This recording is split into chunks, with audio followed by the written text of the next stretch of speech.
देखिए my self Vikrant Yadav और आज जो आप देख रहे हो जैव अणु का लेक्चर नंबर 5 है। देखिए इससे जो पिछले लेक्चर में आपने पढ़ा वो कार्बोहाइड्रेट का वर्गीकरण पढ़ रहे थे, जहां आपने पढ़ा था मोनोसैकेराइड इकाइयों के बारे में पढ़ा था, ओलिगोसैकेराइड इकाइयों के बारे में पढ़ा था, और जो आपके अब फाइनल टॉपिक जो चलने वाला है इसी का कार्बोहाइड्रेट का, वो क्या आपका भाई पॉलीसैकेराइड है। देखिए पॉलीसैकेराइड क्या होते हैं, आपने बात की थी कि जो जो मोनोसैकेराइड होते हैं उनका जब जल अपघटन करते हैं तो एक से अधिक इकाइयों में नहीं टूटते थे।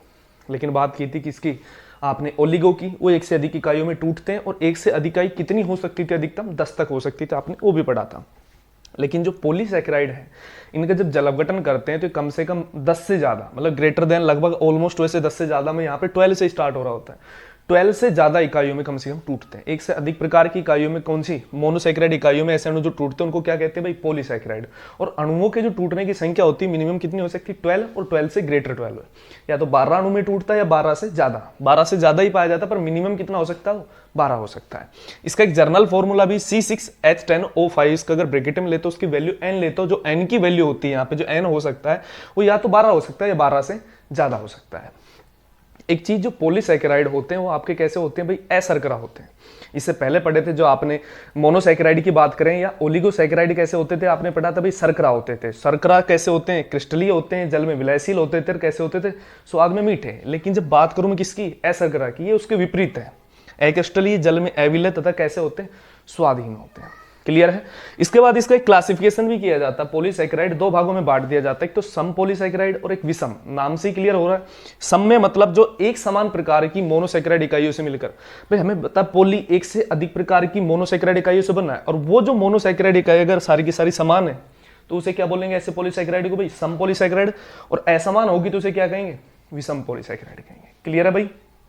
उसके बाद कुछ एग्जाम्पल है आपके जो पॉलीसैकेराइड के एग्जाम्पल है, जैसे स्टार्च हो गया, सेलुलोज हो गया, ग्लाइकोजन हो गया, इंसुलिन हो गया, ये आपके पॉलीसैकेराइड है। आपके सिलेबस में दो ही चलते हैं, एक स्टार्च चलता है, एक सेलुलोज चलता है।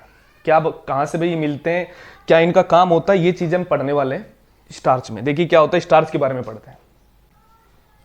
हाँ भाई देखिए, पहला जो आपका इसका एग्जांपल है पॉलीसैकेराइड का, वो आपका आता है स्टार्च आता है। देखिए स्टार्च के केस में जो स्टार्च होता है भाई दो यूनिट से मिलके बना होता है, कि ऐसे दो यौगिक से मिलके बना होता है।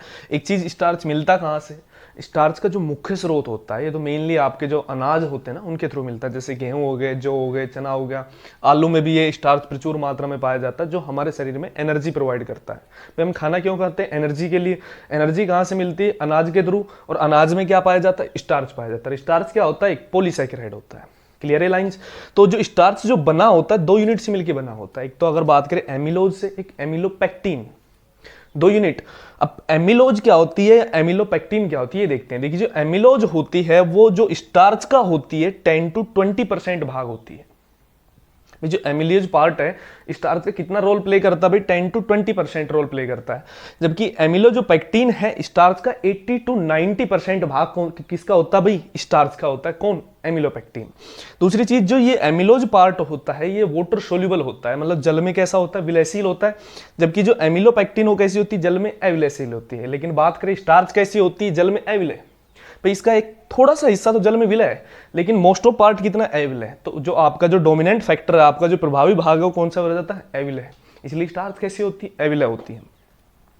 अब जो एमिलोज होता है वो क्या होता है, उसे अगर बात करें, जो एमिलोज होता है वो अल्फा डी ग्लूकोज की 200 से 1000 असाकित इकाइयों C1C4 ग्लाइकोसाइडिक बंध द्वारा जुड़ी होती है।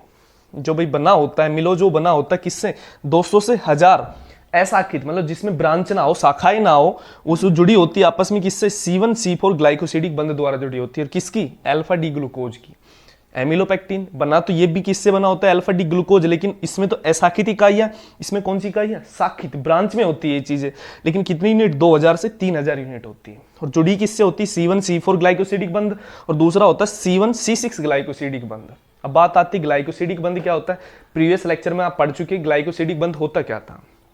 मेन चीज होती है, अगर बात है कि एमिलोज की स्ट्रक्चर क्या है, पर ये कितनी यूनिट से बना है, यहाँ पे लिखा है 200 से 1000 असाकित इकाइयों से बना है।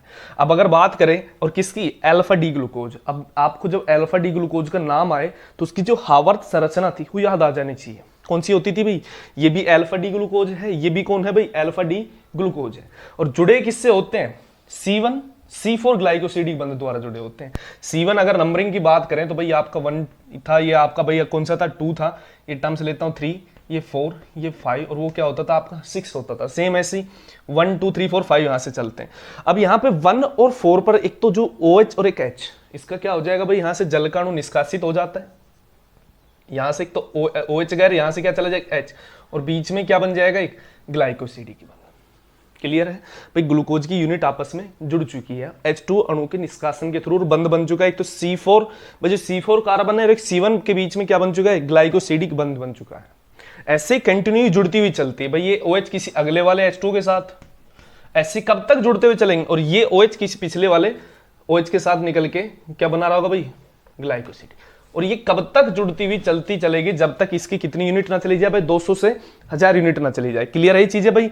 तो अगर बात है ये जो आपके ऊपर वाली जो स्ट्रक्चर है, ये किसकी भाई, एमिलोज की। बात करें एमिलोपेक्टिन में क्या होता है, इसमें 2000 से सॉरी और 3000 अल्फा डी ग्लूकोज होती है, लेकिन ब्रांच में जुड़ी होती है। इसमें ब्रांच में भी ये एक सिंपल चेन में चल रही है, श्रृंखला में चल रही है, शाखा में नहीं चल रही है। ये अगर बात करें इसमें श्रृंखला में तो चलती साथ में शाखाओं के रूप में भी चलती है, लेकिन दो टाइप के बंध बनते हैं, C1 C4 और C1 C6। देखिए एक तो आप सिंपल अगर बात है यहाँ पे C1 carbon, C2 C3 C4, ये तो आपका C1 C2 C3 C4। Clear है, नंबरिंग आपको पता 1 2 यहां से चलेगा। तो एक तो अगर बात करें C1 C4 वही सेम, यहां से क्या निकल जाए H2, C1 C4 के बीच में भी ये तो साकित टर्म्स, और दूसरी C1 C6 ग्लाइकोसिडिक बंध होता है दूसरी। तब इसके नीचे साइड में ब्रांच में आपका 1 नंबर, ये 2 नंबर, ये 3 4, ये यहाँ पे 5 और ये कौन सा 6 नंबर कार्बन। और ये कार्बन कौन सा है भाई, एक तो 6 नंबर पर जुड़ा हुआ OH और एक C1 पर जुड़ा हुआ OH। यहां से H2O बाहर हो जाता है, बीच में क्या बन जाता है, एक ऑक्सी लिंकेज बन जाता है।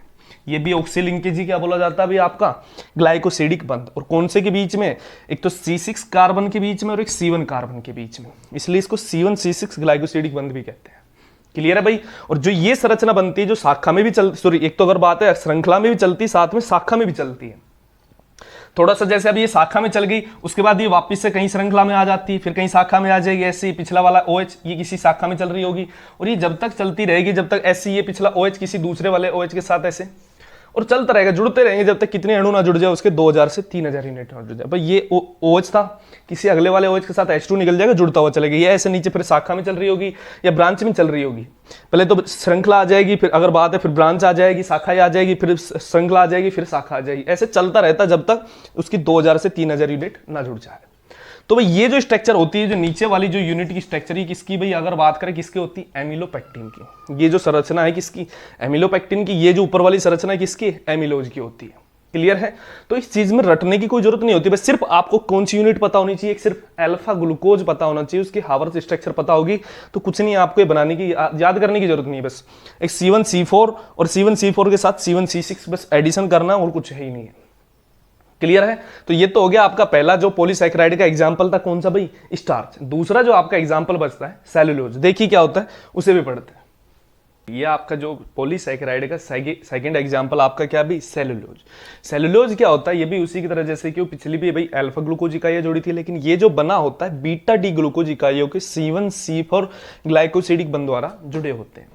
बस कुछ नहीं, आपको बस ये पता होना चाहिए बीटा डी ग्लूकोज क्या होता है, उनको कहाँ जोड़ना है, C1 C4 से जोड़ना है, बस और कुछ नहीं करना, इसके अलावा कुछ चलता ही नहीं है।